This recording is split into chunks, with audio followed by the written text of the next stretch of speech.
Bom, agora sim, então vou gravar. Então a gente vai começar com a prática, né? Com a prática de meditação e que a gente leu na semana passada, a condução, e aí hoje a gente vai fazer essa prática, né? Em postura, vamos fazer juntas. Então, antes de começarmos, vamos só trazer três ciclos respiratórios para trazer a presença na postura que você tiver. Não precisa ainda tomar uma postura, da prática de meditação. Então, respira fundo, suave e profundo, sentindo o ar entrar e preencher todo o espaço dos seus pulmões, movimentando suavemente o abdômen, o tórax.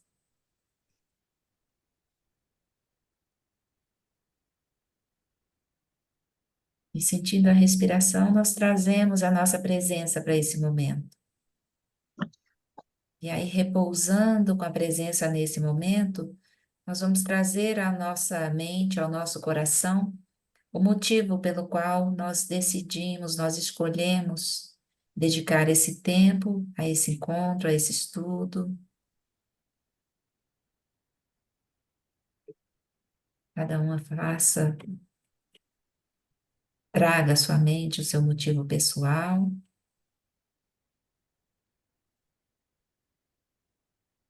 E juntas nós podemos nos lembrar do motivo que abrange todas nós, motivo comum, que é a busca por desenvolver qualidades, virtudes que nos apoiem no caminho de liberação do sofrimento. E liberando do nosso próprio sofrimento, nós desenvolvamos lucidez, sabedoria, para ajudar a outros seres que também sofrem.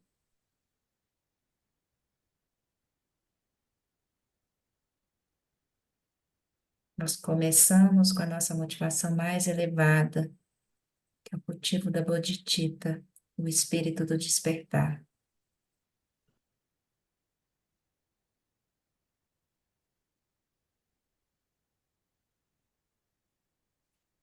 E aí agora, sim, então encontre uma postura confortável para ficar durante os próximos minutos. A prática é curta, mas se você sentir mais conforto deitada, você pode se deitar. O importante é que o corpo esteja bem acomodado, e dentro do possível, em quietude.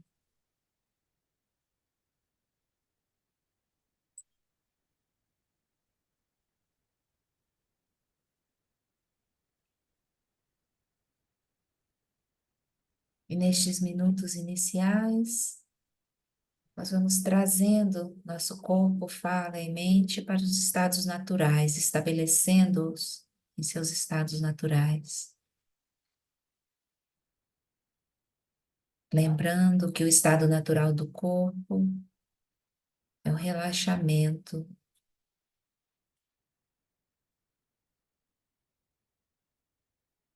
estado em que o corpo se mantém desperto, mas sem esforço.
Para estabelecer a fala em seu estado natural, nós repousamos gentilmente nas sensações da respiração. são naturalmente neutras.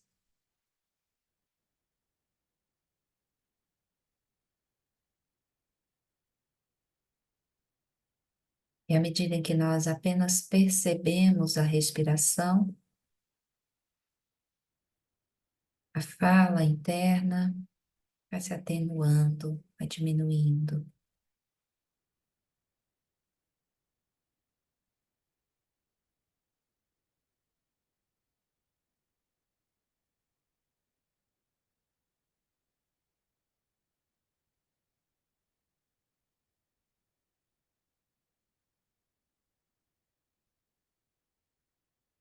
E aí então nós repousamos nesse estado de silêncio sem esforço.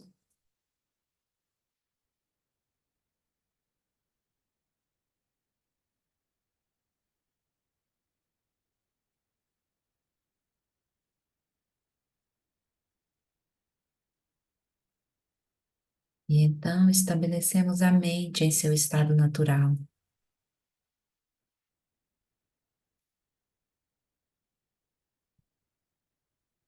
um estado de liberdade, sem fixações, sem apego.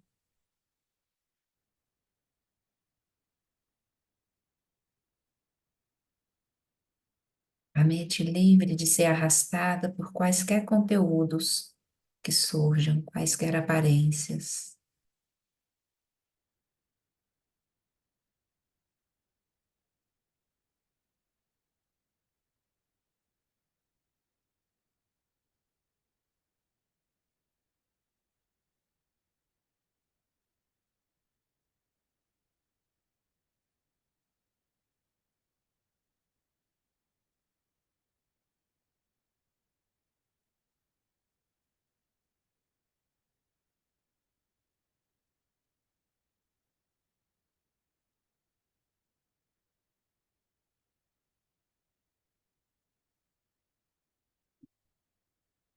E dessa forma, repouse na consciência não estruturada.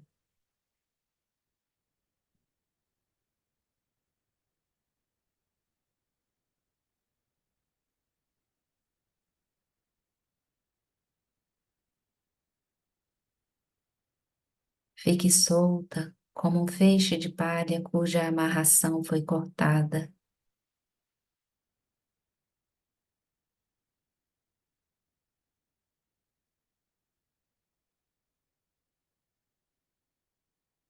Seja gentil, como se pisasse em uma almofada macia.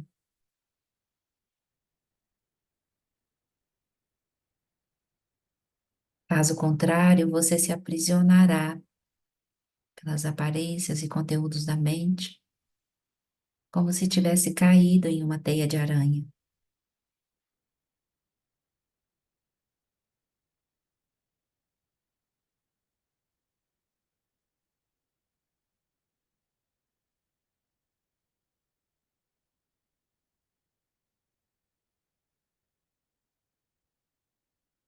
E mesmo contraindo todo o corpo e a mente como um lenhador agarrado a um penhasco, a mente resiste à quietude. Não solte qualquer esforço. Libere todas as aparências.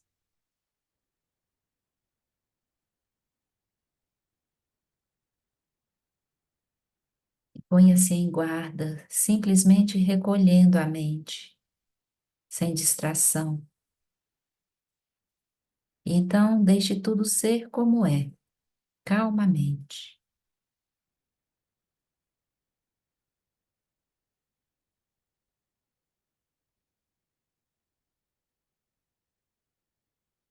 Dessa forma, a consciência retornará ao seu lugar de descanso.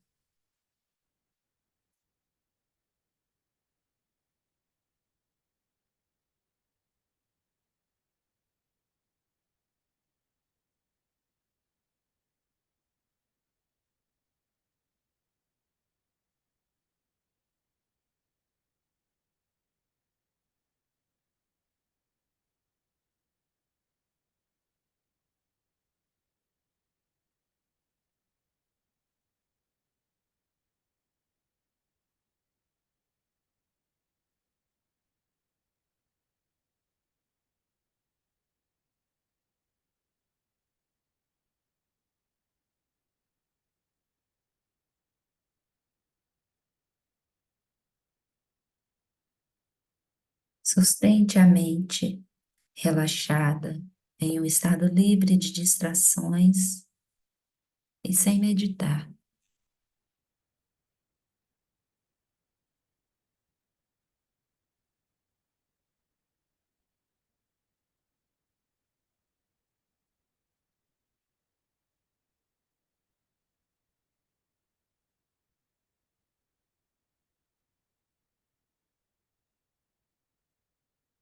Solte as memórias e os pensamentos.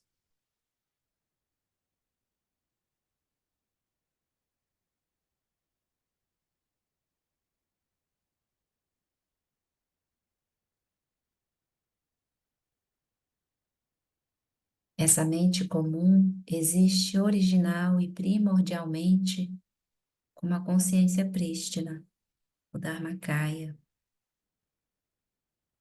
Os 6 campos de experiência que surgem como as diferentes memórias e pensamentos diversos são manifestações da consciência prístina. E a mente segue cada um desses objetos.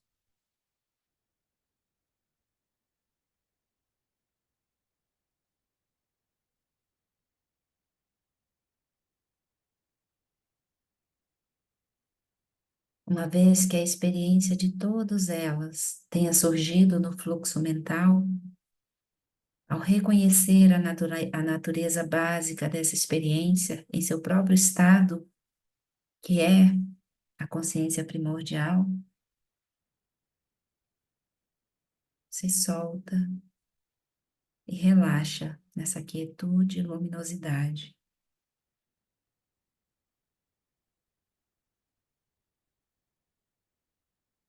Nessa realização, não há expulsão de coisas ruins que não pertençam à meditação e não há nada a ser afirmado.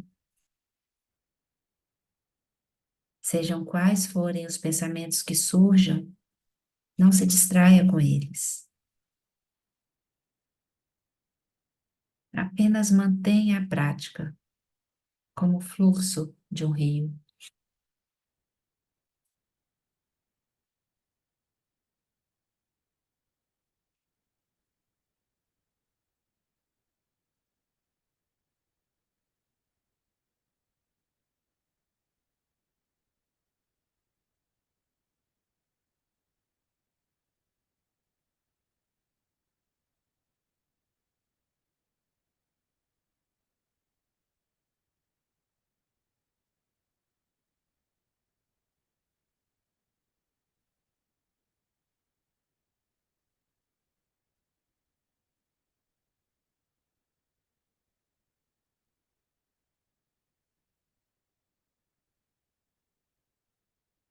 Transforme a adversidade em caminho, em ajuda para a liberação.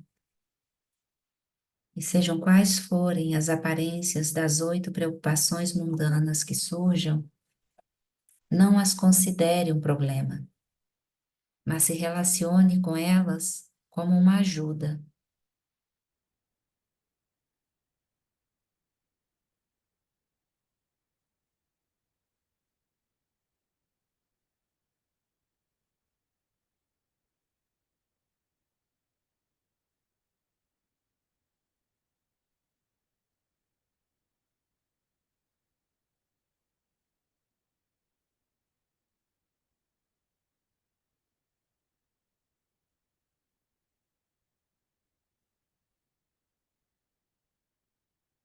Se você compreende esse ponto, não há necessidade de buscar intencionalmente a não conceitualidade, não há necessidade de considerar os pensamentos como sendo um problema. Tudo o que surge, surge como uma ajuda para o caminho. Então, deixe a sua consciência generosamente sustentada e sem buscar a quietude, a vivacidade ou a bem-aventurança da mente, pratique sem rejeitar ou aceitar o que quer que surja.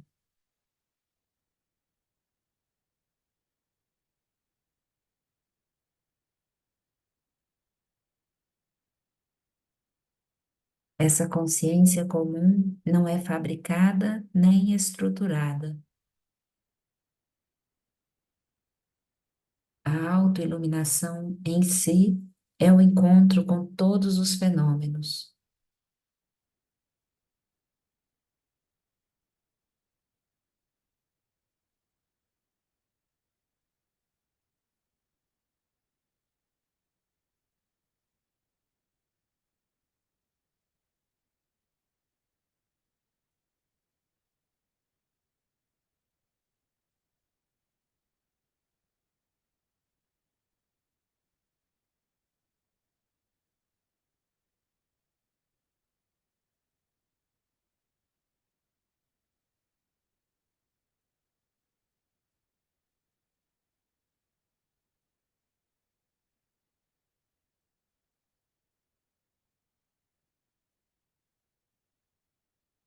Solte as aparências.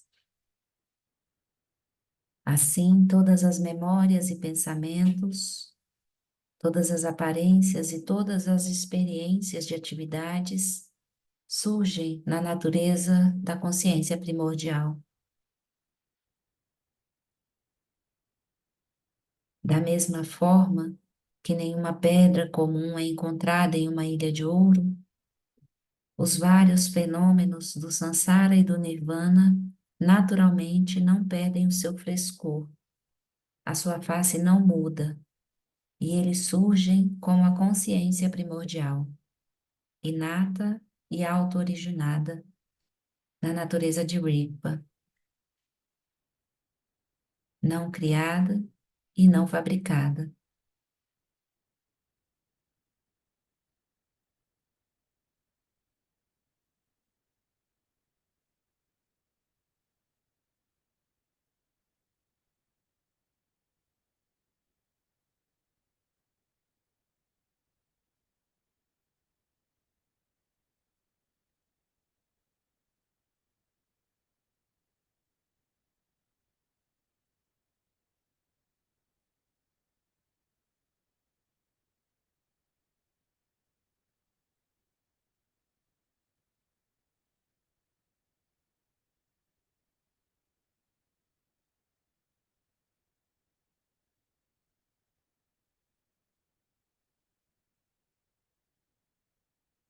Por fim, apenas repouse sua própria presença.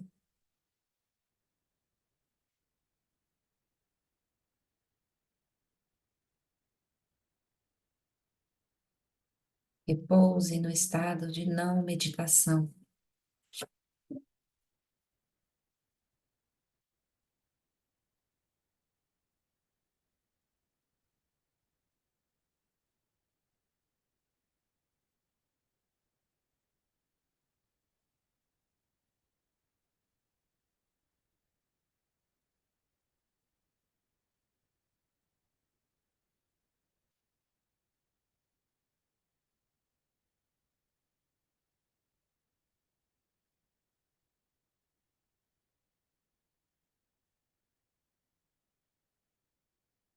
E então, suavemente, vocês podem ir movendo o corpo,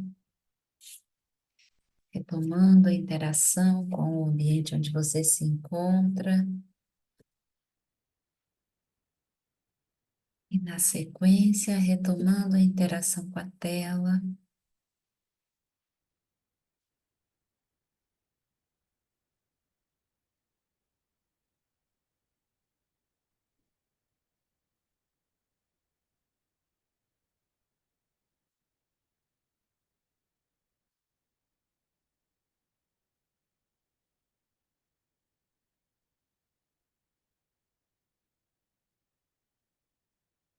Tudo bem.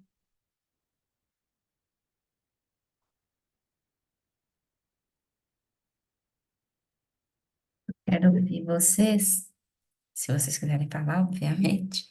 Mas essa prática é muito curtinha, mas ela é muito profunda, né? Ela traz todo o caminho, assim, tudo, e nessas quatro frases, né, que foram detalhadas, a gente vai trazer para a nossa prática tudo que nós fizemos até aqui, que nós estudamos, praticamos, contemplamos, né, até aqui. Então, ao mesmo tempo que ela é simples, ela é profunda, né? É um pouco complexa no sentido de ter uma profundidade e um nível de compreensão e realização que a gente ainda não alcançou completamente, na verdade, né? Mas a gente tem isso mais ou menos na mente, assim, eu acho que dá para fazer, né? O que que vocês me dizem? Foi difícil? Foi tranquilo? Se a gente pensa, repouse na consciência não estruturada. Se a gente veio ao longo do caminho de Shamatha e de Vipassana, de aquietar o fluxo da mente, depois observar, fazer as práticas, né, e cortar pela raiz os enganos em relação à existência inerente de uma mente ou de toda essa experiência subjetiva, se a gente conseguiu cortar pela raiz esses enganos, a gente vai ver que o que resta é essa consciência não estruturada, né? Ampla, vazia, luminosa, sem bordas, né? Sem limites. Então, e ela é completamente livre. Não há nada que seja inerentemente dessa consciência. Então, ela ultrapassa a dualidade, os conceitos, né? Então, ela é não estruturada, ela é completamente destituída de qualquer conceito, de qualquer localização e tudo isso que a gente foi investigando e analisando lá nas práticas de insight, né? Então, a gente repousa, começa repousando nessa consciência, repousando no Dharmakaya, na consciência primordial. E aí solte todas as aparências e todas as memórias e pensamentos, que é o que surge para a gente como elementos para a nossa mente. E a nossa mente se engaja com esses elementos, conceitua, atribui um sentido, uma função e se engaja com esses elementos, né? Então a gente solta as memórias, os pensamentos. E aí a gente soltando tudo isso, a gente consegue se manter repousando nessa consciência não estruturada. E aí, na sequência, transforme a adversidade em ajuda. Tudo aquilo que surge para a gente como causas de aflição, pensando em adversidade, em causas de sofrimento, a gente olha para isso e reconhece o potencial disso que surgiu nos impulsionar no caminho, nos ajudar a ultrapassar os nossos enganos.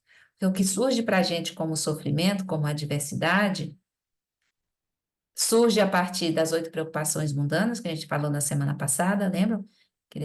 Gostar de elogio, não gostar de crítica, querer ser feliz, não querer sofrer, não querer sofrer, né? Aqueles 4 pares. E aí eles surgem, a partir dessas 8 preocupações mundanas, surge junto o autocentramento, e tudo que surgir para a gente como experiência na vida, que não for de satisfação, vai surgir como sofrimento e um obstáculo para o nosso caminho. Se a gente tiver com essa visão condicionada, autocentrada, a gente vai ver dessa forma. Então, aqui o convite é para que a gente olhe para essas adversidades que surgem como uma ajuda para o nosso caminho. Porque numa visão mais profunda, quaisquer adversidades, sofrimentos que surjam, elas não surgem por acaso. Há causas e condições operando e há marcas kármicas se manifestando. Então, uma diversidade, quando surge, ela é vista no caminho budista como um amadurecimento de um karma, decorrente de ações passadas, dessa vida ou de outras. Então, se esse karma amadureceu agora, é uma oportunidade que a gente tem de olhar para ele, purificar e seguir, liberados, né, desse karma. Se a gente vai ter que ver isso de novo em algum momento futuro, né? Então, essas adversidades que surgem para a gente, elas surgem como ajuda para o caminho. É uma oportunidade de purificar esses obscurecimentos que nos fazem ver essas adversidades como sofrimento. Então, esse é o terceiro ponto, né? E, por fim, solte as aparências. Todas as aparências que surgem, elas surgem como manifestação do Dharmakaya, manifestação da consciência primordial. E elas surgem destituídas de conceitos, elas surgem simplesmente como aparência, elas não são nada, né? Além de aparências. Então, a gente só percebe e solta. Porque o que faz com que a gente não solte essas aparências que surgem? Primeiro a conceituação. E a partir da conceituação, nós atribuímos a essas aparências um lugar na nossa vida. E aí a gente se gruda nelas, como se elas fossem inerentemente existentes, reais, sólidas, né? Então, o convite aqui para a gente é soltar essas aparências. Mas para conseguir soltar, a gente precisa. Precisa não, né? A gente vai treinando de onde a gente está. Mas para a gente conseguir soltar de verdade, vai acontecer quando a gente estiver realmente percebendo essas aparências que surgem como aparências manifestadas a partir da consciência primordial, da natureza da consciência primordial, de Ripa, que é não conceitual, não dual, né? Então, se a gente conseguir ver dessa forma, a gente não vai se fixar a elas. Então, esse convite, num nível mais profundo. Mas aqui, então, a gente vai fazendo de onde a gente está, né? A gente percebe as aparências, percebe que conceituou, que foi embora com elas e solta, né? Faz sentido para vocês? Eu não vou falar demais, que é para não confundir a parada mais ainda. Quer falar, Claudinha? Pode abrir aí e falar. Eu tive uma dúvida com relação, assim, quando ele falava assim, ele não, você, né? Aí falava, é, assim, peraí, como que é? Como se você tivesse num lugar além do lugar da meditação. Uhum. Esse lugar é primordial, É, é a consciência é a primordial. mesma coisa, É, é a não, e na verdade aqui no Dzogchen, o que a gente vai praticar é a não meditação. Então, para adentrar nesse caminho, para fazer essas práticas, para adentrar não, né? A gente vai entrar sem ter realizado, mas a gente, teoricamente, né, a gente parte do princípio que a gente já realizou todas as que vieram antes. Então, quando você repousa no lugar, como é que você falou que é não conceitual, né? Não meditação? não meditação. É, é porque você não tem nada para fazer, você só repousa nesse lugar que é primordialmente puro, quieto, vazio, luminoso, que é a consciência primordial. Então, quando você está repousando nesse lugar, que não é um lugar, porque enquanto a gente conceitua, a gente está longe de alcançar ainda essa experiência, né? Que eu diria talvez que é uma experiência, não um lugar, né? Mas quando a gente está repousando nessa experiência, não há nada a fazer, porque a gente já ultrapassou a dualidade.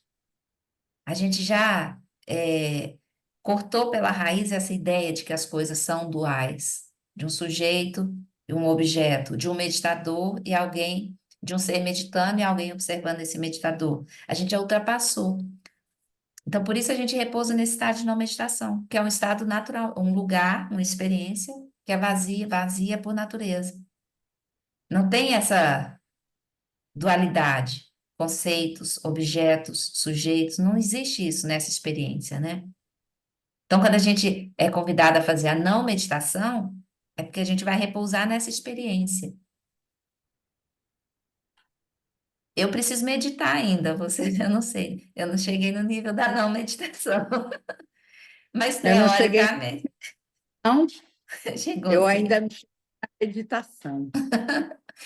Vamos com calma, vai chegando devagarzinho. Aí, quando eu estava agora nesse lugar que você me convidou, eu nem sei qual era, eu só lembrei de um dia você falando assim, que quando você começou era tudo tão difícil. Aí eu falei, ai, é tudo tão difícil, eu vou soltar e ficar nesse lugar bem solta, bem livre, com a mente livre, e pronto, não tenho mais nada a fazer, se não tentar. Exatamente, mas é isso. É isso, já está meditando, com certeza que está, porque é isso.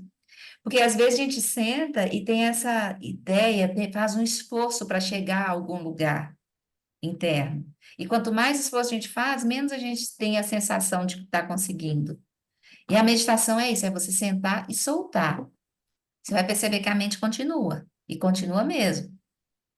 Mas aí a gente só não vai se engajar com isso, a gente vai só observar. E quando perceber que se engajou, que foi embora, aí solta e volta. Solta e volta. Quantas vezes for preciso, assim, quantas vezes você sentir que foi arrastado. A gente vai soltar e voltar. Isso é meditação. E à medida que a gente vai soltando e voltando, a gente vai ficando cada vez mais. nesse lugar de não ir embora com as aparências. E a gente vai ficando cada vez mais e as aparências passando lá na nossa frente. Daqui a pouco a gente vai de novo, aí a gente volta. E esse espaço, esse intervalo entre ser arrastado e permanecer quieto, ele vai aumentando gradativamente, pouco a pouco. Mas também não é assim que eu já alcancei um status, a gente não realizou ainda a estabilidade completa, a realização de chamata. A gente vai ter dia que está lá meditando maravilhosamente bem, fica lá tantos minutos nessa quietude, percebendo os movimentos e pererê pororô. E vai ter um outro dia que quando você vê, eles já te pegaram pelo pescoço e levaram, já te pegaram de novo e levaram. Então é assim, isso acontece, sabe? Não é gradual assim. Eu cheguei no terceiro degrau, não vou descer mais um. Não, às vezes a gente está lá no sétimo degrau da evolução, da prática. Aí quando no dia seguinte você percebe, caramba, parece que estou começando, estou no zero agora de novo, porque minha mente está enlouquecida, sabe? Até que a gente alcance realmente, realize, chama-ta, essa qualidade, essa condição de se manter estável de verdade, a gente vai oscilar, né? E aí é isso, a gente observa, solta e volta, observa, solta e volta. É esse processo. É claro que você está meditando, Claudinho. A não meditação, aí eu já não sei, né? Não posso falar pela sua experiência, posso falar só pela minha. Mas a não meditação ainda para mim demora um bocado. Leila, Marlene, querem comentar? Perguntar, falar? Aline, me deu um nó, não sei como chamar esse nó, um nó epistemológico, filosófico, não sei, me deu um nó agora, pensando que esse estado meditativo é compreensível, esse movimento que você fala, né? Vai, volta, larga, tal. Mas atingir esse estado não meditativo, atingir esse estado de consciência búdica primordial, me parece que invalida, impossibilita, não sei que palavra usar, a própria essência do que é o social, que são as interações que precisam de conceitos coletivos, convencionais, símbolos convencionados, aceitos. Uhum.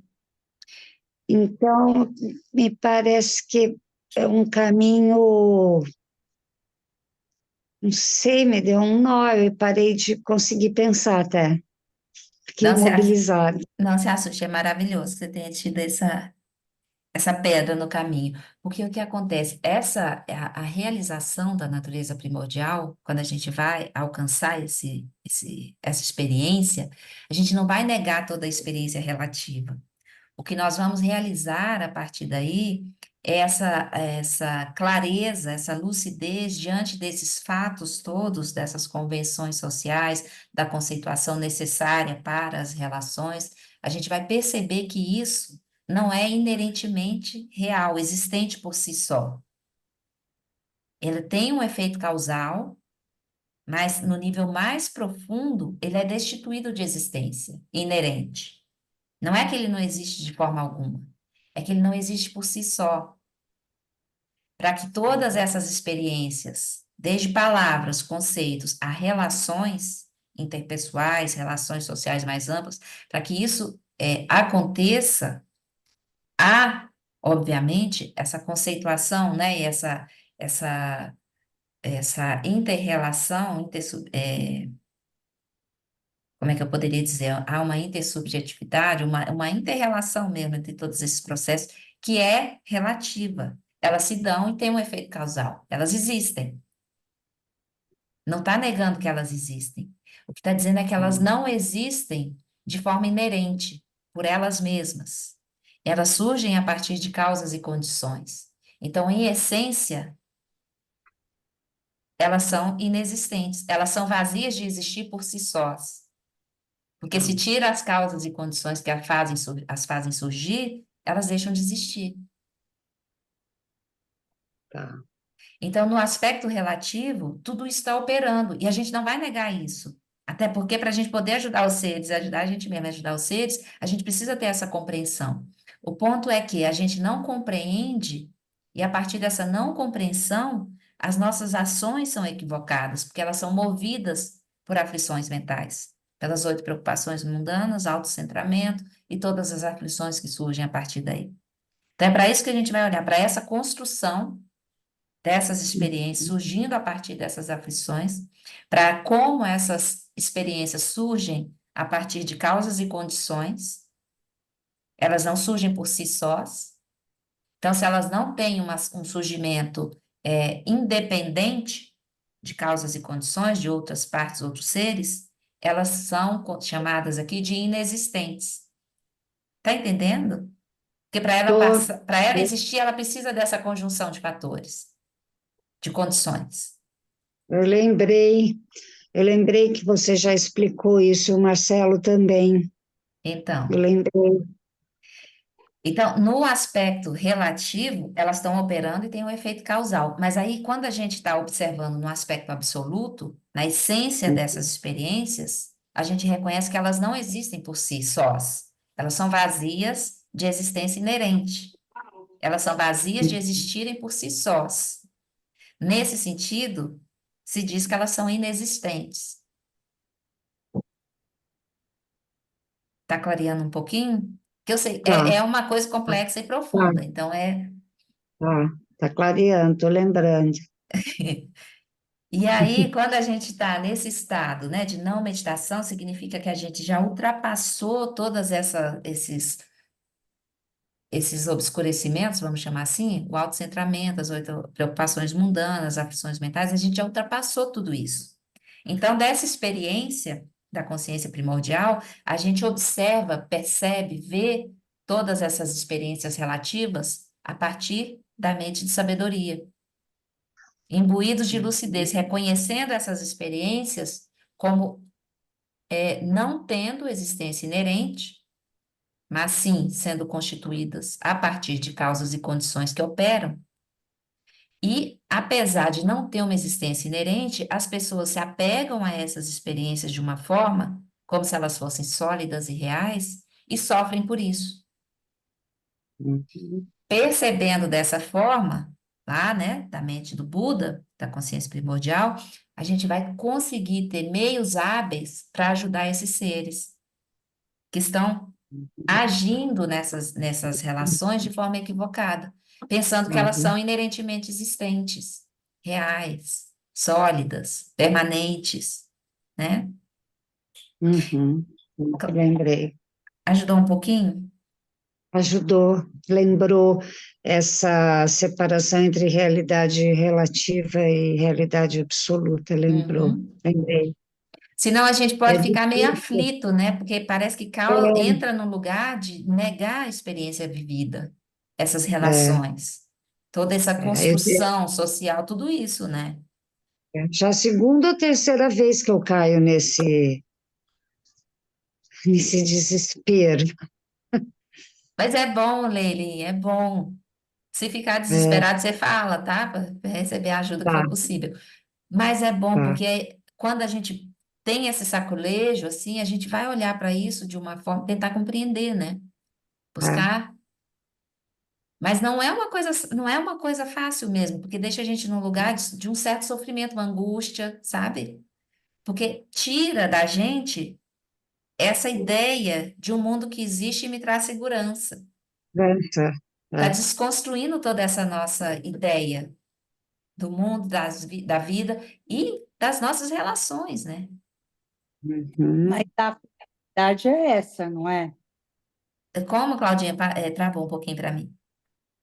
Então, mas eu também sinto isso que a Leila fala. Eu fico falando, nossa, que lugar desesperador, né? Agora não vai existir nada de nada, de nada, de nada.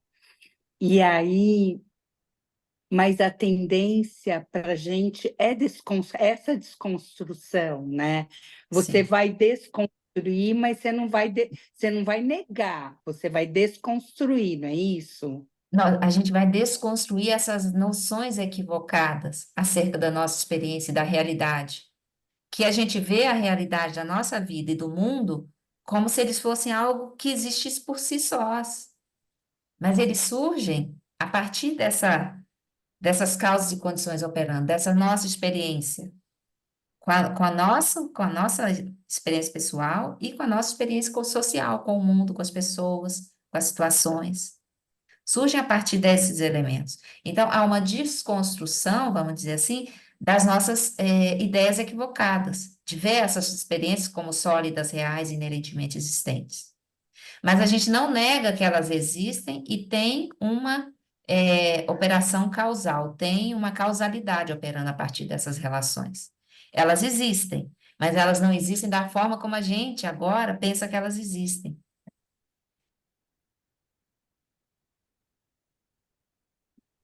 Eu estou tentando falar o mais simples possível para não confundir mais a mente de vocês, né? Mas eu até separei uns pedacinhos aqui, eu não sei se vai caber a leitura desses pedacinhos, essas partezinhas hoje. Tem esse livro, eu mostrei para vocês ou para o outro estudo, já não me lembro, gente. Esse livro do Dalai Lama, Ver a Nós Mesmos como Realmente Somos. Ele fala sobre originação dependente. É um livro maravilhoso, assim, super simples, tem reflexões meditativas, sabe, no por dentro, né, em cada capítulo, ele traz algumas reflexões meditativas, e são super fácil de ler. Vamos dizer, Sofia, letra grande, espaçada.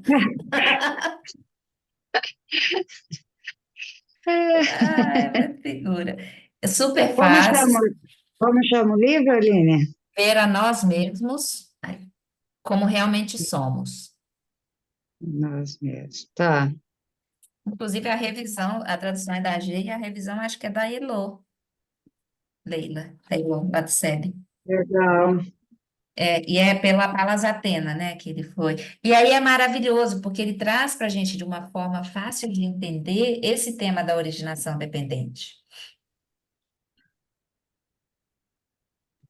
Deixa eu falar para vocês, deixa eu ver se eu encontro aqui um pedacinho que eu tinha. Por exemplo, ele traz eu vou ler um pedacinho só para ver se tomara eu não confunda mais, mas eu acho que não.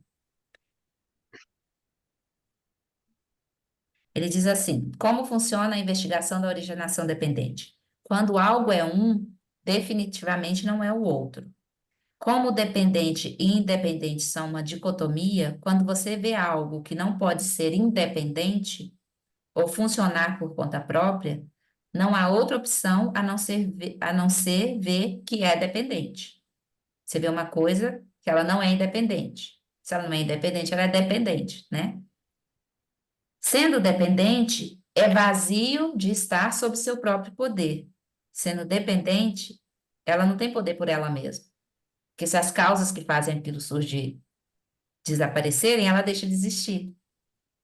Para que uma mesa exista, um exemplo simples, ó, para que uma mesa exista, ela depende de suas partes.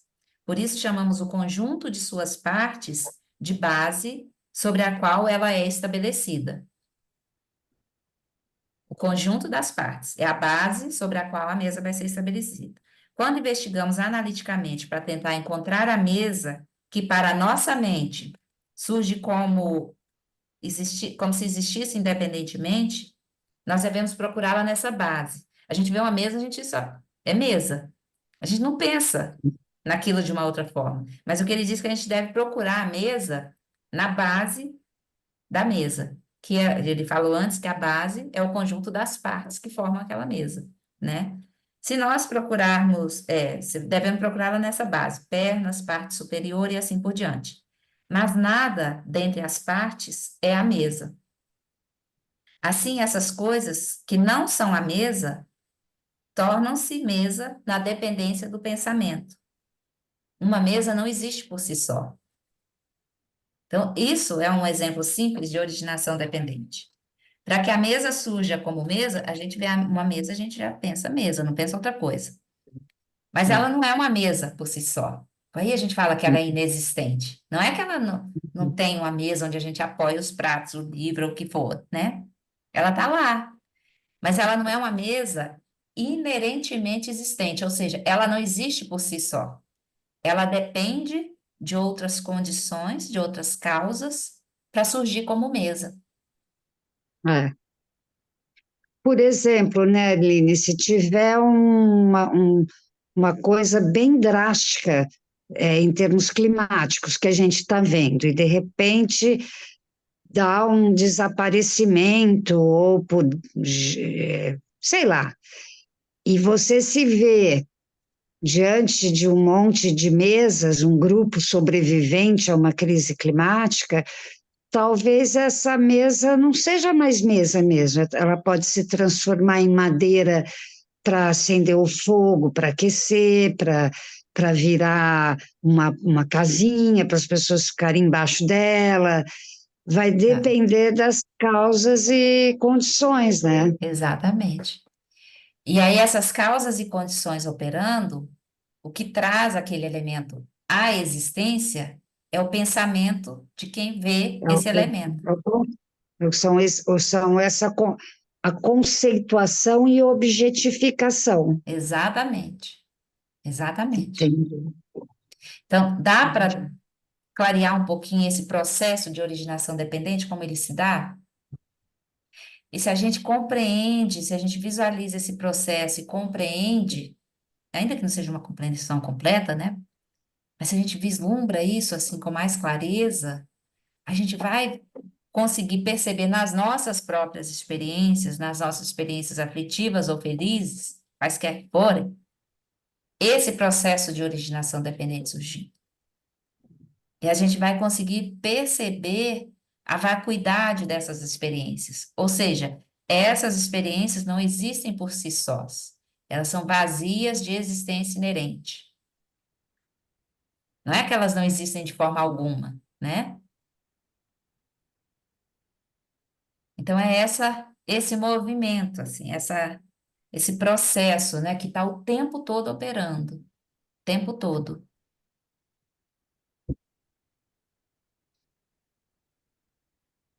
Tudo bem?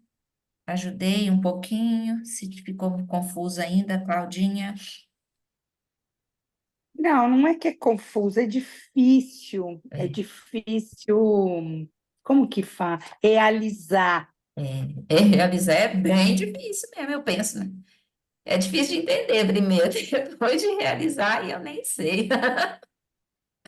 Mas é difícil. Dizem que depois que a gente realiza a chama, ou seja, consegue manter a mente nesse estado de estabilidade, né, de quietude, de clareza. Dizem que depois disso o caminho fica bem curtinho, bem ligeiro, até chegar lá, né?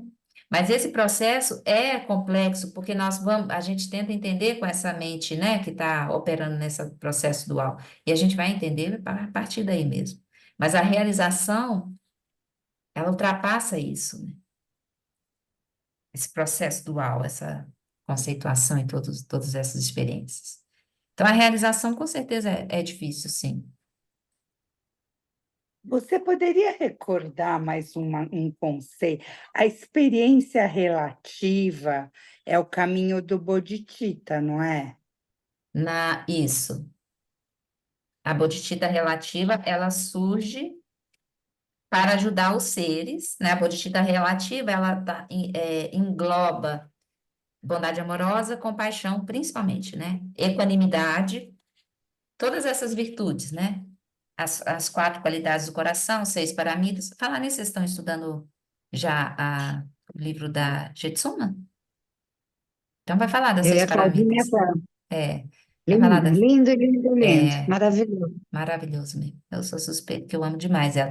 Então, na bodhicitta relativa, nós já desenvolvemos essa mente funcional, né? Com as práticas de shamatha. Nós já desenvolvemos. Eu já consegui sair desse mundo dual. Não exatamente. E a bodhicitta relativa, o elemento principal dela é a bondade amorosa, compaixão e equanimidade. E alegria empática também, né? As quatro incomensuráveis. Essas são a bodhicitta relativa é a nossa força de ação no mundo, para ajudar os Então, seres eu não consigo ver essa coisa que você falou agora. de quê? Ficar claro essa coisa da consciência primordial ainda não tá, porque aí eu vou ter que tá na bodhicitta absoluta, não é? Exatamente. A bodhicitta É. absoluta é a realização da vacuidade. A bodhicitta absoluta é a realização completa das práticas, né? De shamatha, vipassana.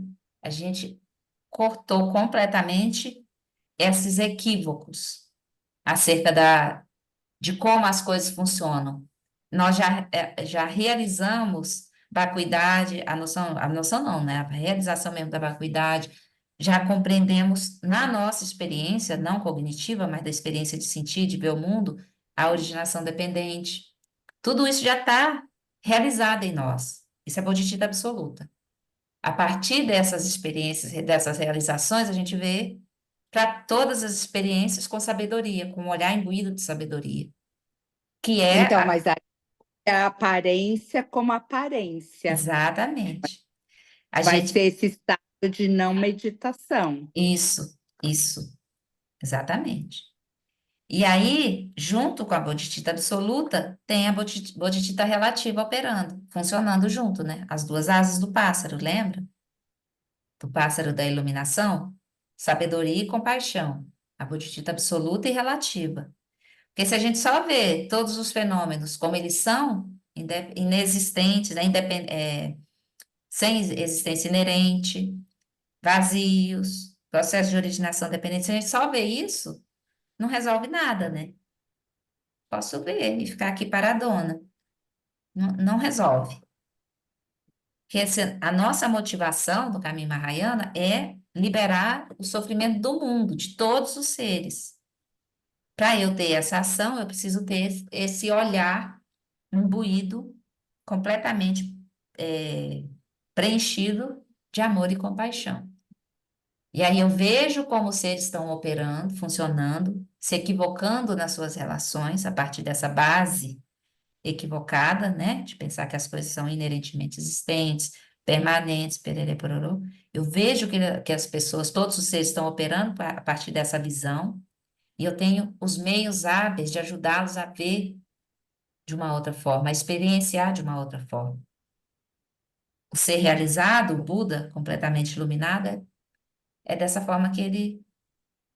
Dessa forma, a grosso modo, né, gente? Eu acho que é muito mais profundo que isso, mas é o que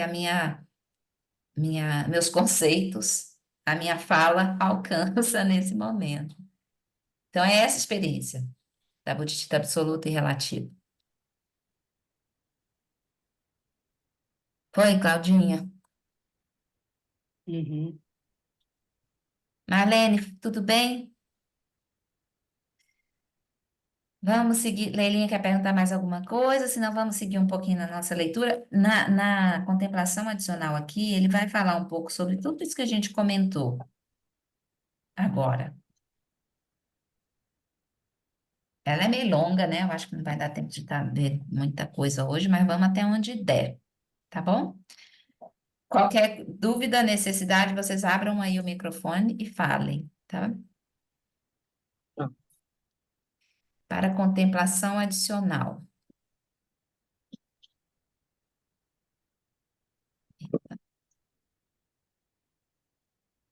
Vamos iniciar contextualizando essa prática profundamente simples dentro do quadro mais amplo dos ensinamentos budistas.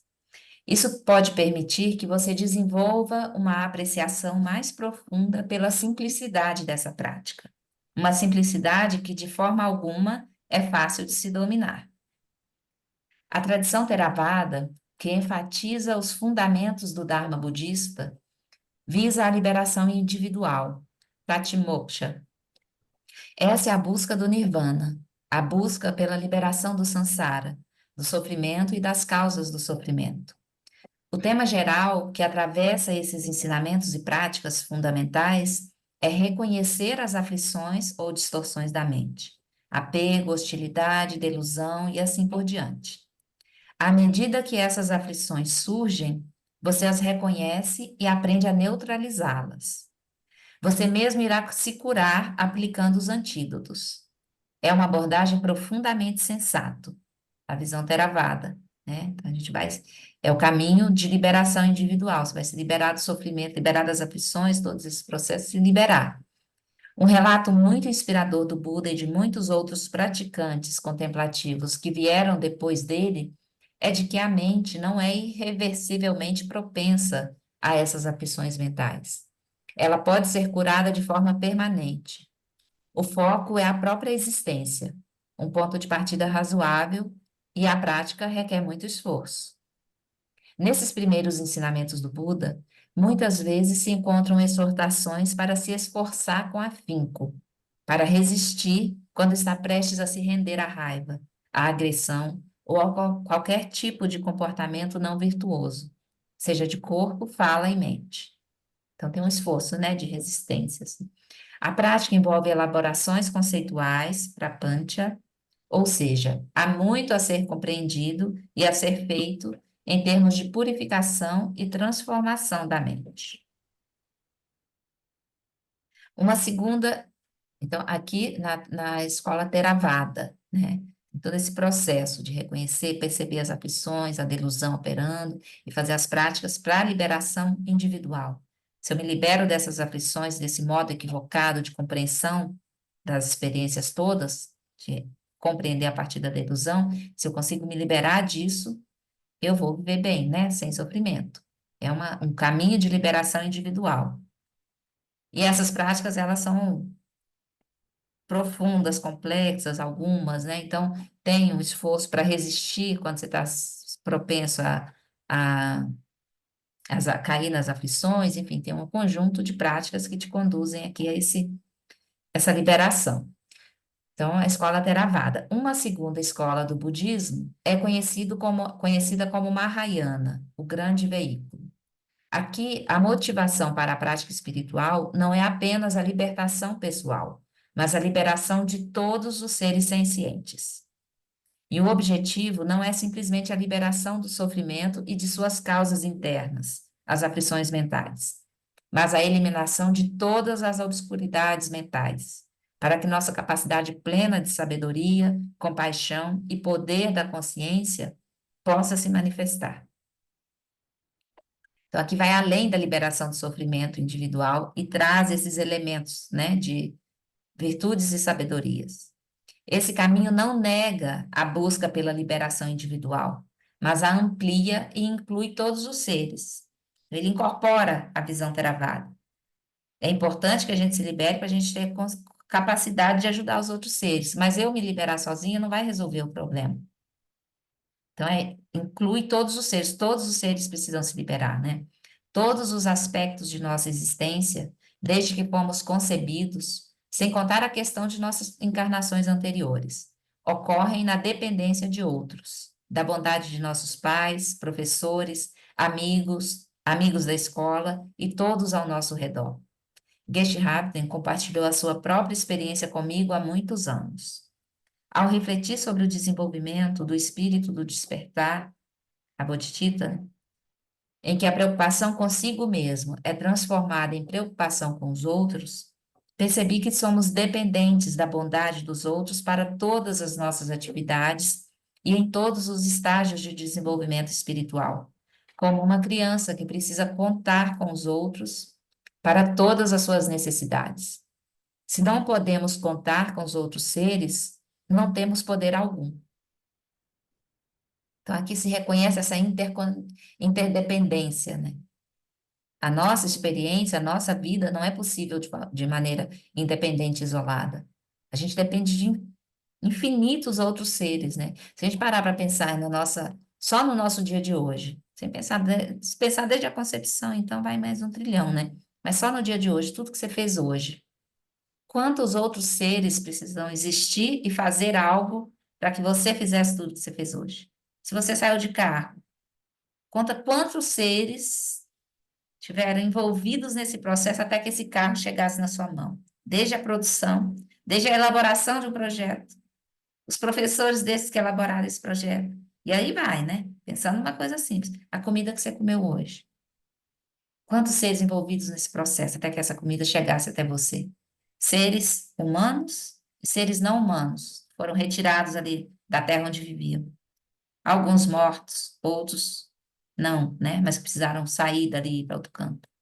Então, se a gente for olhar, é uma, é infinito, né? Eu acho que é infinito a quantidade de seres que estão relacionados com a nossa experiência. Então, não faz sentido a gente pensar de uma forma individual, individualista, né? Ao reconhecermos isso, torna-se necessário afirmar que a nossa busca individual pela liberdade, a nossa busca individual pela felicidade, deve incluir.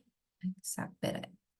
A nossa busca individual pela felicidade deve considerar e incluir todos aqueles que nos possibilitaram viver e buscar a nossa própria felicidade. Olha o tamanho da nossa responsabilidade.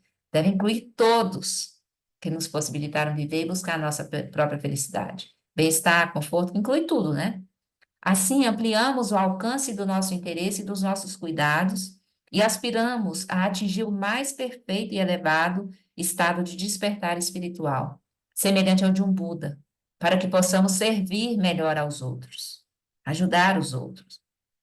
Assim como a busca pela liberação individual, o caminho Mahayana também implica neutralizar as aflições da mente. É lindo, né, esse olhar, né, Marlene? É lindo mesmo. E muito verdadeiro, né?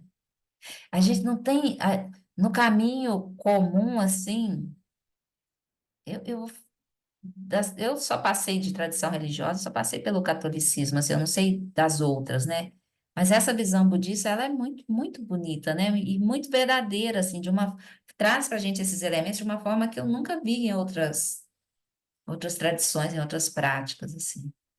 E se a gente observa, isso que é o mais incrível, assim, se você observa, investiga isso na sua experiência, faz todo sentido, né? Se não é uma crença cega, porque ele falou é isso, né? Não é, né? E o próprio Buda dizia isso, né? Não aceite porque eu estou falando, investiga na sua experiência. E aí, se a gente olha, né? Não é mentira. Ele não está falando mentira, não está inventando uma coisa, não depende de fé para que isso se torne, né, uma experiência clara para a gente. A fé, em muitos aspectos, é super importante no caminho, mas nesse sentido aqui, não é necessário, né? Uma investigação. Então, assim como a busca pela liberação individual, o caminho Mahayana também implica neutralizar as aflições da mente, às vezes de forma vigorosa. Também inclui cultivar qualidades virtuosas diligentemente. Atenção equilibrada, bondade amorosa, compaixão, discernimento e assim por diante. É também uma prática com elaborações conceituais que exige esforço para a transformação. Mas agora a amplitude é enormemente expandida, porque a prática é realizada para o benefício de todos os seres, sem exceção. Então, a gente começa no Theravada e agora ampliou um pouco, e Mahayana engloba, né, contém o Theravada, o caminho, as práticas, e vai além. O terceiro veículo do Dharma budista, o mais alto escalão da teoria e da prática, é chamado de Vajrayana, ou veículo de diamante. Da mesma forma que o Mahayana incorpora as práticas de liberação individual, o Vajrayana abrange o Mahayana. É como um Mahayana ampliado. Há um sentido de urgência na prática Vajrayana, motivado não pela impaciência, mas por uma profunda compaixão. Os problemas que afligem os seres sencientes são extremamente terríveis. E então, se existem remédios disponíveis, é como os praticantes Vajrayana diriam, mãos à obra. O Vajrayana implica tomar toda a energia que temos à nossa disposição, incluindo a energia das aflições mentais, e transmutá-la por meio de uma espécie de alquimia espiritual. Essa energia é transmutada em caminho espiritual, utilizando-se técnicas onde as elaborações conceituais transformam a negatividade em combustível para a maturação espiritual. O falecido Lama Tupten Yeshi, discípulo de Geshe Rabten, escreveu um livro claro e acessível sobre esse tema, chamado Introdução ao Tantra. Então, no caminho, só para a gente ficar um pouquinho mais claro aqui, gente. A gente viu que no caminho Mahayana, processo individual, não está considerando os outros. O caminho Theravada, individual. O Mahayana é uma busca da liberação individual e estendida a todos os seres. A gente vê que todos os seres, nossa vida depende de todos os seres e a gente vai desejar buscar que todos eles se liberem também. Só que isso, nesse caminho Mahayana, nós vamos levar 3 longos éons, ou até mais, né? Então, é um processo gradual, você vai desenvolvendo lentamente ao longo de muitas e muitas e muitas vidas, 3 éons, você vai desenvolvendo essa capacidade de se tornar um Buda. Caminho Mahayana. No caminho Vajrayana, ele é o caminho Mahayana, mas com um senso de urgência. Não dá para esperar. Esse sofrimento é terrível demais. A gente precisa fazer isso agora. Realizar essa liberação, essa iluminação, para poder ajudar as pessoas agora. Porque está todo mundo sofrendo demais, não dá para esperar muitos éons. Então, aí tem essa necessidade, sabe? De ser ligeiro. Não dá para esperar infinitas vidas. Vamos praticar, praticar, praticar. Não vai desenvolvendo só devagarzinho as suas virtudes. Usa as adversidades e os sofrimentos como combustível para o seu caminho. Olha para essas adversidades, esses sofrimentos e transforma isso em energia para o seu caminho, para o seu despertar, para a sua realização. Então, no Vajrayana, as coisas vão acontecer dessa forma. Nós vamos usar todas as experiências para nos apoiar, nos levar até a iluminação. E aí, as adversidades que surgem, elas surgem como um elemento, um combustível para a nossa prática. Então, aí o caminho Vajrayana. Tá dando para acompanhar o raciocínio? E por fim, o Dzogchen. Por fim, chegamos ao Dzogchen, considerado por muitos tibetanos como a culminância do Vajrayana. Aqui não há mais o mesmo sentido de esforço diligente, de desenvolvimento, de transformação.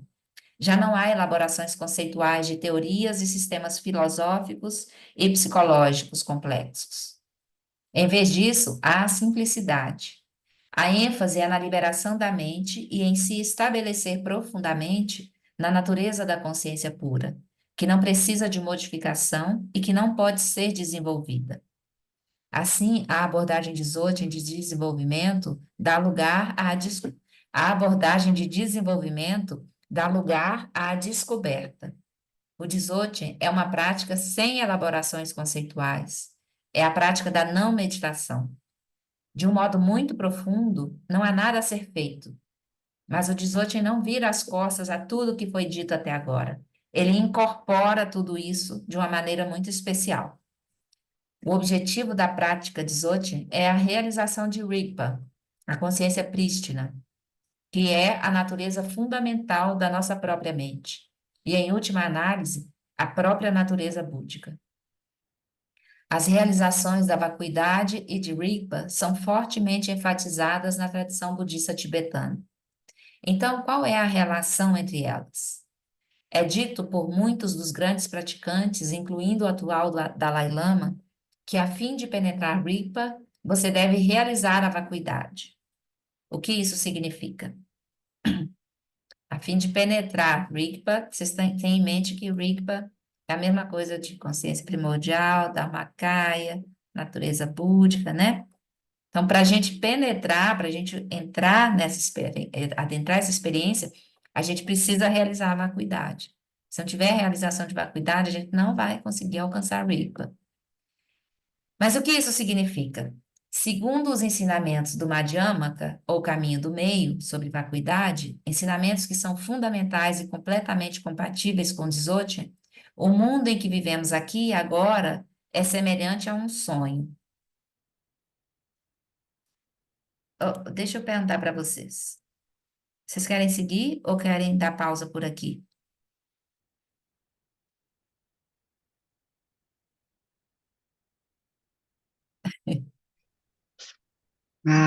Talvez eu sugerisse de dar uma pausa. É porque agora vai entrar num outro aspecto, né? É a continuidade, mas é um outro aspecto, que vai entrar nessa natureza, na experiência de sonho, tanto de sonho É, no sono, quanto da natureza de vigília experienciada enquanto sonho, enquanto É. semelhante ao Achei, é sonho. tudo de bom, hein? É bom.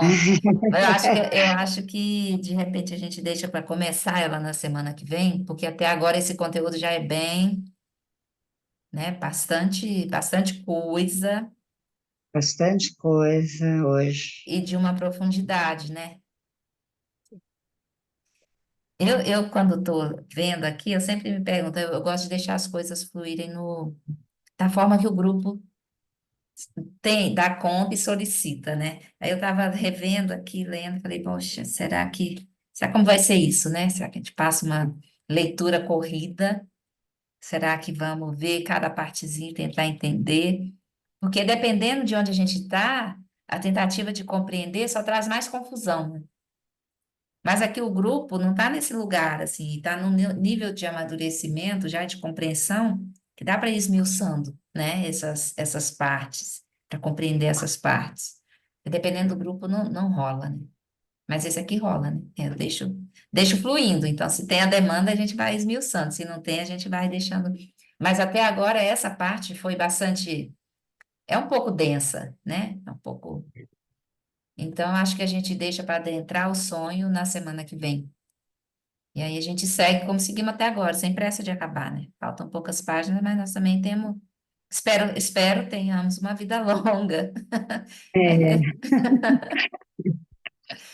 Então aí a gente encerra por aqui hoje. Vocês querem perguntar mais alguma coisa antes de eu parar a gravação?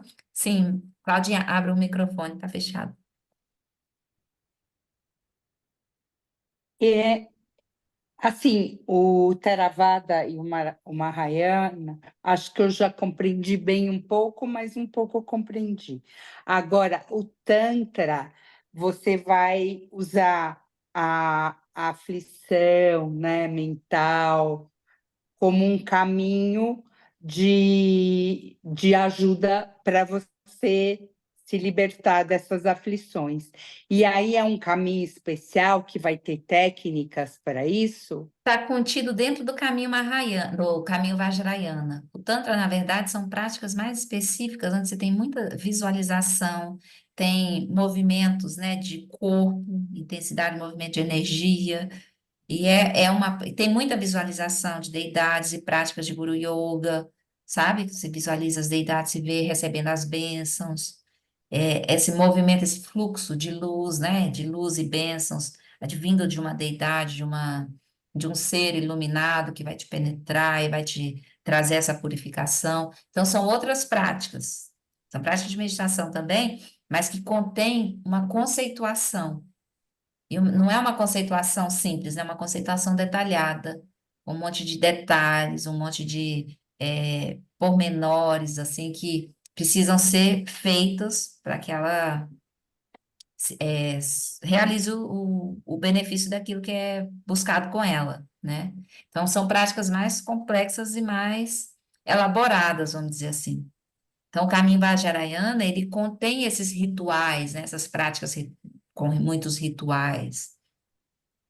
E aí ele, além do Mahayana, tem todas essas práticas, né? E além disso, dessas práticas do Tantra, né, mais ritualísticas, assim, a gente vai olhar para todas as experiências e trazer as adversidades, as experiências de sofrimento, como um combustível para o nosso movimento, para a nossa prática. Porque vai ser mais uma forma, mais um elemento que vai nos trazer uma oportunidade de compreender esse processo de originação dependente. Se a gente olha para essas experiências todas e analisa essas experiências, como a gente disse no início hoje, a gente vai conseguir perceber esse processo de originação dependente, vacuidade operando, né? Enquanto no Mahayana, a gente vai gradualmente desenvolvendo as virtudes, né, as qualidades, liberando das aflições mentais, mas um processo mais gradual e mais longo.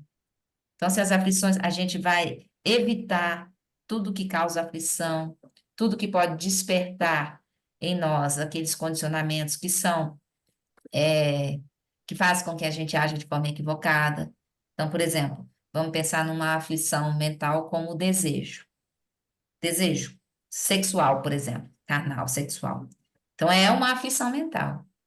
Então, no caminho Mahayana, se você vai evitar o contato com qualquer pessoa, com qualquer tipo de ser que te desperte o desejo. E aí tem várias práticas para você trabalhar isso.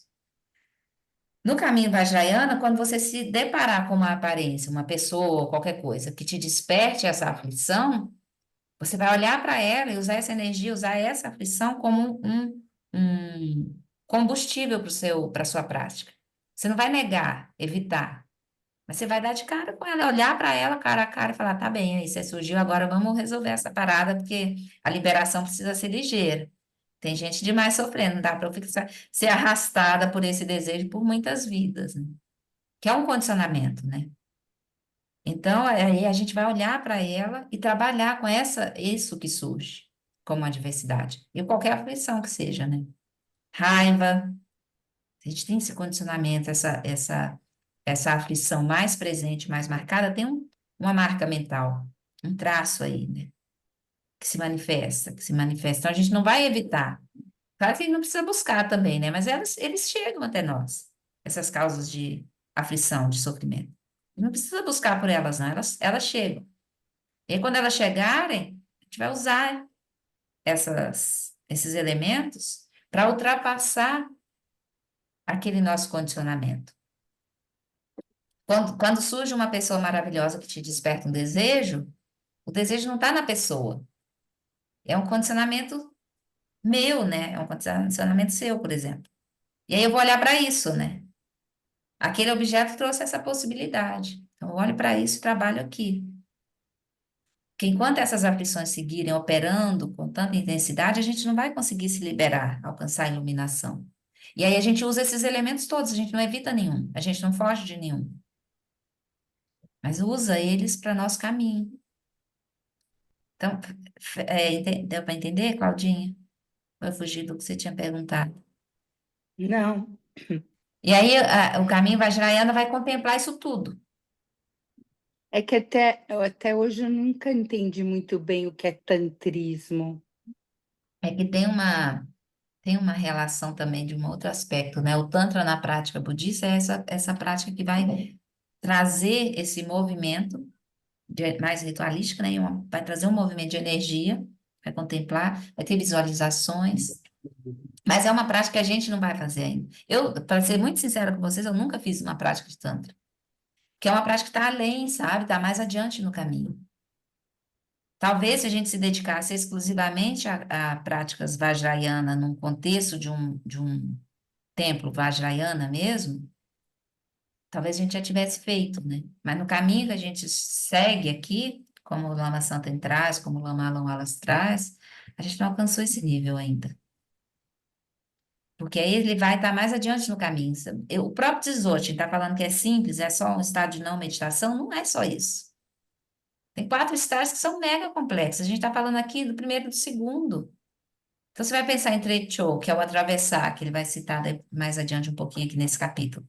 E Togalas, o Lama nem ensina, o Lama Alam que ensina Dzogchen, ele nunca ensinou no Brasil nenhuma dessas práticas. Por quê? Para fazer, a gente precisa ter realizado as práticas anteriores e a gente não tem condição ainda de compreender. E ele diz assim que são práticas extremamente simples, que se a gente não tem a realização do que veio antes, a gente não consegue fazer. Então, a gente precisa conseguir fazer até o atravessar, que aí vem essas práticas mais simples, nem são as práticas mais complexas, segundo o Lama. São as práticas mais simples. Vê que loucura, né? Como o nosso condicionamento é uma coisa tão maluca assim, que a gente não dá conta de fazer o simples. Para conseguir fazer o simples, precisa passar por todo esse caminho. Então, isso está contido nesse processo, sabe, Cláudia? E, além disso, tem muitas linhagens, assim, muitas práticas específicas de Tantra, mas aí que seguem outros caminhos, né? Outras abordagens, outras escolas, outras linhagens. Faz sentido Muito, aí? muito. Imagina. Eu vou então encerrar a gravação de hoje